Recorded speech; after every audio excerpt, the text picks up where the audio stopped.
Joining us, staff writer at The Atlantic, Michael Schur, New York Times opinion columnist David French, and senior reporter at The Bulwark, Will Sommer.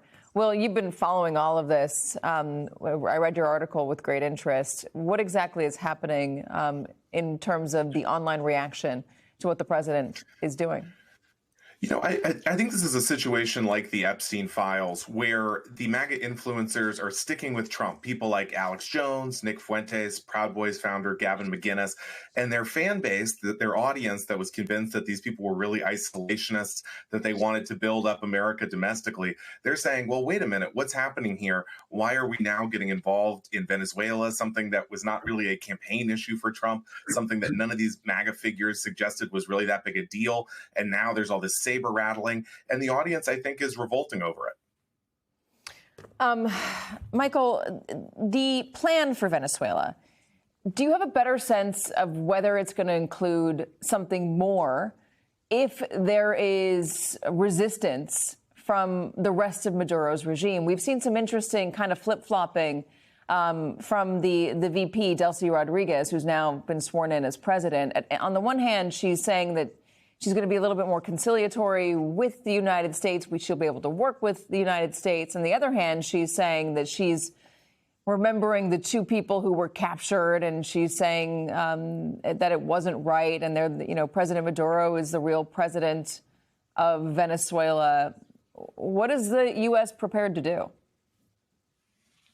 Well, I think we don't know yet, and I think it is very much a live question. And it'll end up being based on what the regime decides to do. The biggest leverage the U.S. has right now is that the blockade has effectively stopped the Venezuelan economy, and that's going to lead to shortages. That's going to lead to inflation. That's going to lead to a real, eventually a humanitarian crisis, and that will lead to unrest in the country, and that's what she has to figure out how to navigate. And so that does give the president some leverage here. There has been no resumption of oil exports.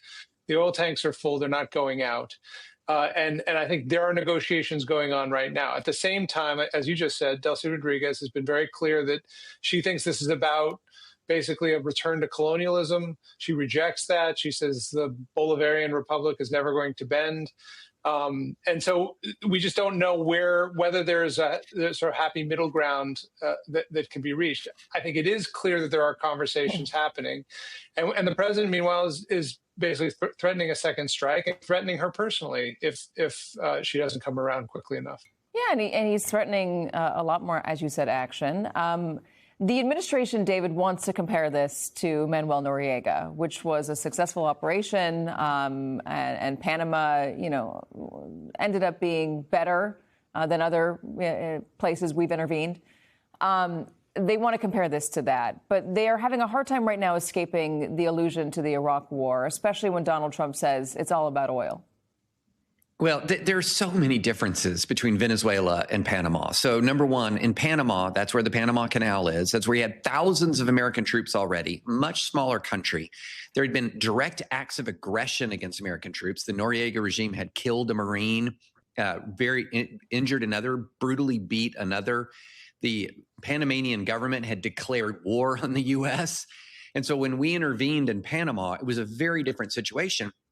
And we had thousands of troops there to control what happened next.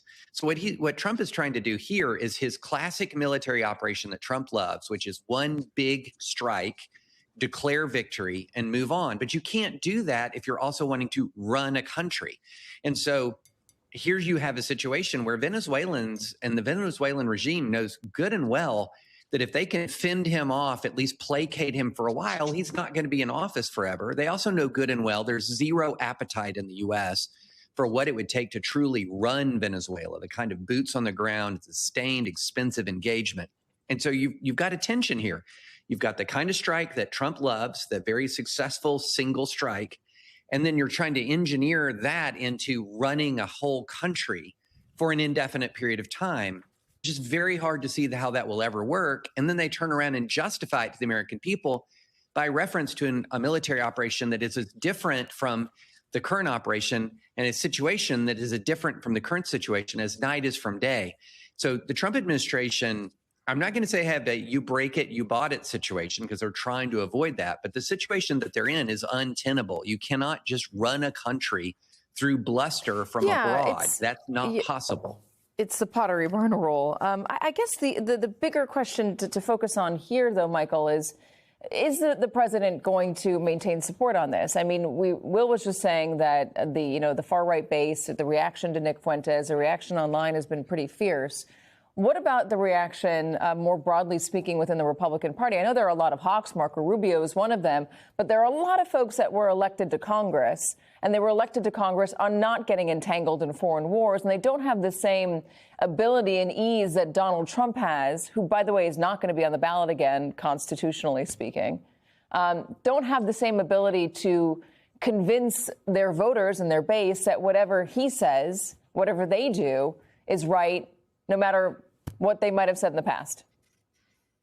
Yeah, let's remember that President Trump got elected in 2016 on a platform of no more foreign wars, no nation building as well.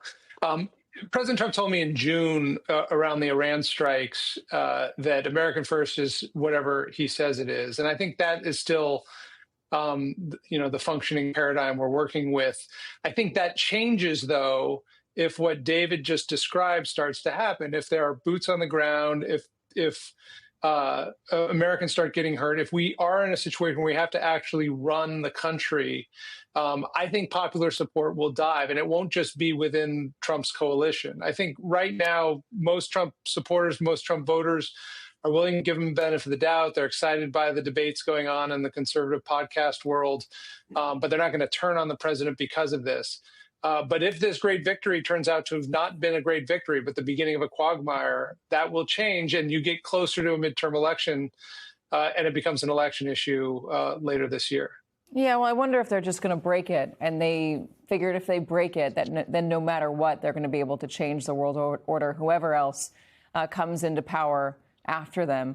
All right, David, stick around. Don't go anywhere. We're going to talk a little bit more about that in just a moment. Michael and Will, thank you, gentlemen. Appreciate it as always.